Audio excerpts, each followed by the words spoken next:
Guys, merong nagmayabang ng iPhone 16 Pro Max sa kalagitnaan ng kanilang bangayan sa kalsada. Panoorin natin to. May salakyan ka?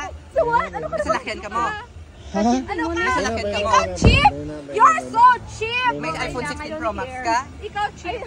So nice siya pero may iPhone 16 Pro Max. So Sige lang, funny, sige lang. guys. Yes! So You're so funny. okay.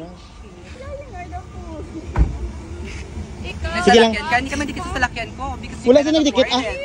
You can't afford it. Sige. That's it. Sige. So, kung walang iPhone 16 Pro Max, walang sasakyan na hindi nila ma-afford, ay dapat mo lang ipagmayabang? Ganun na bang kabataan ngayon? Okay, gusto mo post? Sir, ha? Gusto mo fakyo ka? Sige lang ah. Ako si ano, Video! People attorney. Sige, Yes. review mo para mag-post mo tayo. Gusto mo? Kasonta ka? go! Ano yun? Go. Go! Guys, paalala lang ho. Paalala lang sa lahat. Hindi ho sa material na bagay masusukat ang halaga ng isang tao. Hindi ho dun. Hindi lang porket meron kang ito, meron kang ganyan, ay dapat nang irespeto ka ng tao. Hindi sa material na bagay nasusukat ang halaga ng isang tao.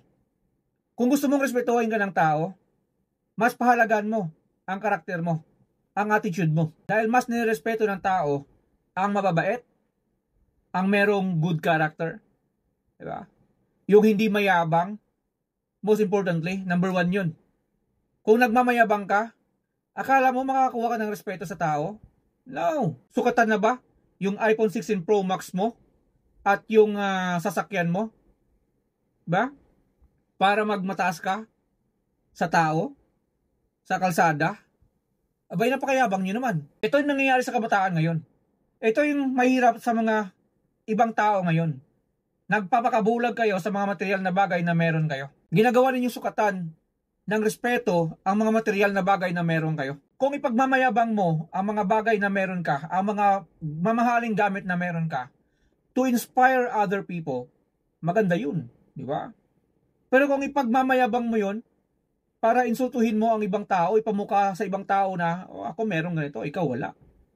Abay, di ba? Anong kasing tao ka? Guys, para lang, hindi yun nasusukat sa mga material na bagay ang halaga ng isang tao.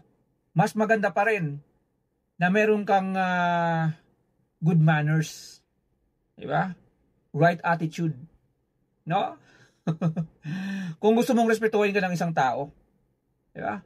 Mas maganda, mas karespeto yung taong humble, di ba? Hindi mayabang, di ba? Mabait. Yun. Goods yun.